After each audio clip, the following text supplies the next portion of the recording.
माधुरी दीक्षितला पाहिलं की मधुबालाची आठवण येते. मनीषा कोइराला मीना कुमारी सारखी दिसते. इथपासून बिपाशा बसू नवीन जमान्याची झिनतमान आहे का यांसारखी अनेक कोडी चघळल्यानंतर आता ही परीक्षणं मराठीत होऊ लागलीत.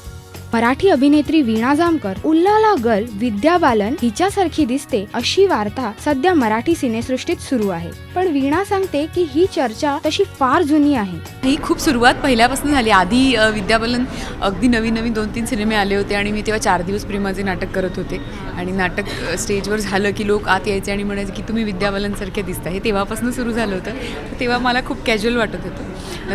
नंतर खूप झाल्यावर मला थोडीशी चिडचिड झाली आणि नंतर मला त्याचा आनंद वाटायला लागला. I have started taking it as a compliment, कारण खरंच तिने इतकी सुंदर आपली जागा निर्माण केली आहे आणि अशा अभिनेत्रीशी कम्पेअर केलं जाणं ह्याच्यात आनंदच आहे. वीणा दिसण्यात जशी विद्या बालनशी मेळ खाते तशीच कोणते चित्रपट करायचे यातही विद्यासारखीच सिलेक्टिव्ह आहे. तशीच अभिनयातही विद्यासारखीच सरस.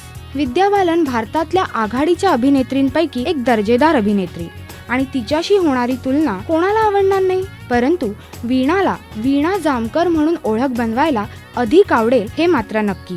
पण अर्थात मला फक्त विद्या बालनच म्हटलं जावं असं नाही वाटत, तर वीणा जामकर म्हणून ओळखलं जावं असंच वाटतं. राष्ट्रीय.com करिता श्वेतांबरा सावंत.